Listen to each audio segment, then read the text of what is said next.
안녕하세요, 릴리입니다. 무작정 시작하게 된 블로그 체험단이 3달 만에 30만 원을 벌 수 있었거든요. 근데 이거 정말 어려운 게 아니었어요. 생각보다 진입 장벽이 낮았고 일의 강도도 굉장히 낮았기 때문에 이거 많은 사람들이 알았으면 좋겠다 해가지고 이 영상을 찍게 됐습니다. 우선 일의 강도, 블로그 체험단을 하면서 얼마나 이거에 시간을 들여야 되나. 왜냐면 요즘 사람들이 너무 바쁘잖아요. 할 일도 너무 많고 회사도 다녀야 되고 공부도 해야 되는데 이 부업 하나에 너무 많은 시간을 투자하면 부업이 아니라 공업이 될 수도 있으니까 저는 우선 하루에 한 10분? 15분 정도만 소요됐습니다. 회사야 출퇴근할 때 주로 이용을 했고요. 대중교통을 타다 보니 그 안에서 모든 걸 해결할 수 있었던 것 같습니다. 그리고 또 추가적으로 사진을 찍어야 된다는 거에 대한 부담감도 되게 높으실 것 같은데 매장 밖의 사진, 매장 안의 사진, 음식의 사진, 메뉴판 사진 이렇게만 찍어도 블로그 체험단 하실 때 필요한 조건들 모두 다 채울 수 있거든요. 또 먹으러 많이 다녀야 되지 않나? 라고 생각을 하시는데 밥이랑 카페 이렇게 하나씩만 가셔도 2개의 콘텐츠가 생기는 거라서 콘텐츠 고갈나지 않을까? 또 뭐 올려야 되지? 이런 거에 대한 고민도 안 하셔도 될 것 같습니다. 자, 그럼 이제 자세하게 알려드리도록 하겠습니다. 우선 첫 번째로 본인의 블로그가 있어야겠죠? 블로그를 개설하고 상단 타이틀이랑 프로필 소개 먼저 작성해 주시면 좋을 것 같아요. 저는 우선 이런 식으로 만들어 놓았어요. 프로필 사진도 그냥 제 사진으로 해놨어요. 제 실내를 보여주는 모습일 것 같아서. 그 다음에 뭐 먹는 것이 가득한, 귀여운 것이 가득한, 뭐 빛나는 20대 이야기 해가지고 제가 20대의 입맛을 사로잡을 수 있다 이런 식으로 어필도 해보았던 것 같습니다. 그 다음에 카테고리도 나눠주시면 좋을 것 같은데 우선은 맛집 그리고 카페 정도만 나눠주시면 좋을 것 같아요. 추가적으로 이웃도 어느 정도 만들어 놓으시면 좋아요. 이웃을 거는 게 나 친구 빵명인데 아무도 나랑 친구 안 해주는 거 아니야? 걱정 안 하셔도 됩니다. 이유는 블로그 안에서 뭔가 품앗이 같은 느낌이 있어요. 서로가 서로를 키워주는 느낌이 있어서 프로필 잘 꾸며두시고 내가 뭔가 활동할 준비가 되어 있다 라고 의지만 보여주신다면 서로 이웃을 걸고 다닐 수 있어요. 근데 이럴 때 너무 많은 이웃이 있는 인플루언서를 노리기보다는 저와 같이 성장하고 있는 한 이웃이 200명에서 300명 정도인 인플루언서에게 서로 이웃을 거는 게 더 좋아요. 그러면 서로 품앗이하는 그 시너지 효과가 좋기 때문에 그런 식으로 서로 이웃을 걸고 제가 알기로는 하루에 100명씩까지 서로 이웃을 올릴 수 있는 걸로 알아요. 저도 많이 신청하고 다녀봐서 꾸준히 해주시고 200에서 300 정도만 유지해주셔도 체험단 하는데 아무런 문제가 없을 것 같다고 생각합니다. 블로그 체험단 신청하기 전에 본인의 피드를 최소 4개에서 최대 8개 정도까지 채워주시면 좋아요. 이거는 부담 없이 본인이 밖에서 외식하거나 카페에 가는 거 하나씩 올려주시면 되고요. 이것도 체험단 뽑히기 위해서 사장님한테 저 이런 식으로 글 써드릴 수 있어요? 라는 신뢰를 보여주는 거기 때문에 이것도 꼭 준비해주시면 좋을 것 같습니다. 여기까지가 기본 준비 과정이에요. 게시물 작성 방법에 대해서 알려드리도록 하겠습니다.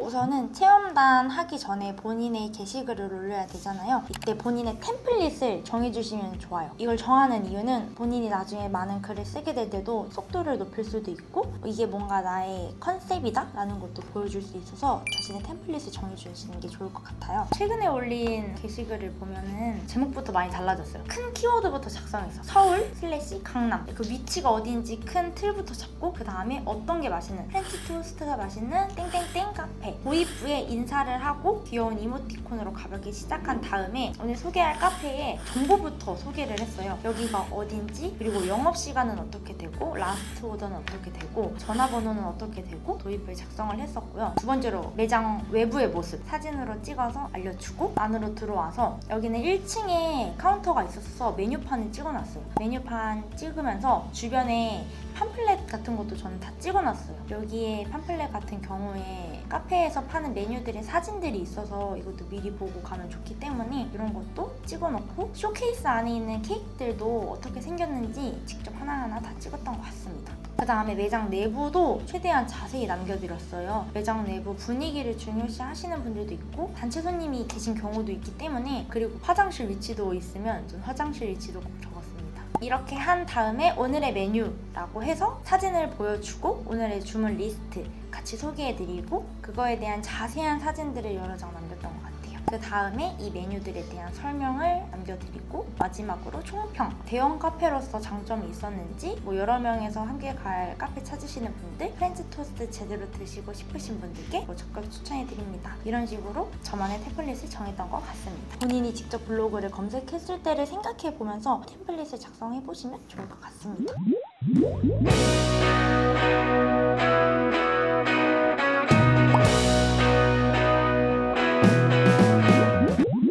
세 번째, 체험단 신청하기로 넘어가 보도록 하겠습니다. 우선 저는 4가지 플랫폼을 주로 이용을 했는데요. 첫 번째로 리뷰노트가 있어요. 굉장히 큰 플랫폼 중에 하나입니다. 신청할 때 최대 100자 신청 한마디가 필수예요. 이렇게 신청 한마디를 꼭 써야 되는 플랫폼들이 있어서 메모장 같은 곳에다가 만들어 놓으면 좋으시거든요. 발표 후 2주 동안만 체험이 가능한데 장점은 작성 기간은 3주라서 한 주가 더 여유가 있다는 점. 두 번째로는 강남 맛집이 있습니다. 강남 맛집은 블로그 포스팅 이후에 영수증 리뷰 같은 포토 리뷰도 거의 필수예요. 본인이 리뷰하셔야 되는 게 2가지 정도 되신다 알아주시면 좋을 것 같고, 근데 의외로 여기가 선정 확률이 굉장히 높아서 저는 추천합니다. 저도 여기서 제일 많이 당첨이 됐었고, 가장 좋은 점은 여기는 체험 기간도 3주예요. 그러니까 리뷰노트 같은 경우에는 체험 기간은 2주, 작성 기간은 3주였었는데 여기는 체험 기간부터 3주라서 제일 여유가 있었던 것 같습니다. 그리고 여기는 신청 한마디가 글자 수에 제한이 없어요. 그래서 좀 더 자신을 어필하기 용이한 플랫폼이라고 생각을 합니다. 세 번째로는 디너의 여왕이 있어요. 정말 큰 플랫폼 중에 하나라서 여기는 경쟁이 치열해요. 취소하면 페널티가 있어가지고 작성하는 입장에서 리스크가 있기는 한데 이 페널티도 제가 기억하기로는 정해진 기간 이후에는 페널티가 삭제되게 되어 있어서 그 점도 참고해 주시면 좋을 것 같습니다. 마지막으로는 서울 오빠 있어요. 150자 신청 한마디 있고요. 근데 이쪽에는 캠페인이 그렇게 많지는 않다고 생각이 돼요. 그럼에도 은은하게 당첨되는 게 있기 때문에 저는 이렇게 총 4가지 플랫폼을 사용을 했습니다. 신청하실 때 꿀팁이 2가지 있습니다. 꿀팁 첫 번째, 본인 지역 설정하신 다음에 마감 임박순을 눌러서 신청해주시면 좋을 것 같아요. 블로그 체험단 모집하시는 사장님들이 최대 2주까지 잡고 모집을 하시기 때문에 마감 임박순으로 설정해서 가장 빠른 시일 내에 당첨될 수 있는 걸 찾아주시는 게 꿀팁 첫 번째고요. 꿀팁 두 번째는 각 플랫폼마다 신청 한마디가 있어요. 이 신청 한마디 옆에는 이 신청 한마디를 안 써도 당첨에 전혀 문제가 없습니다 라는 문구가 있지만, 그럼에도 저희는 당첨률을 높여야 되기 때문에 어필할 수 있는 점들이 좋으면 좋을 것 같아요. 저는 신청 한마디를 작성할 때 MZ세대들이 좋아할 수 있는 포인트를 포스팅에 잘 녹여낼 수 있다는 걸 어필했던 것 같아요. 사장님들도 신청하신 사람들의 블로그를 들어오면 딱 알 수 있어요. 이 사람이 그냥 기계적으로 작성하는 사람인지 아니면은 MZ세대들이 좋아할 포인트를 잘 캐치해서 작성해주는 사람인지 그런 걸 한눈에 알아보실 수 있기 때문에 그런 점을 미리 한 줄 어필로 적어주시면 좋을 것 같습니다. 신청 한마디까지 템플릿화 하셨다면 신청하기까지 모두 마무리되었습니다.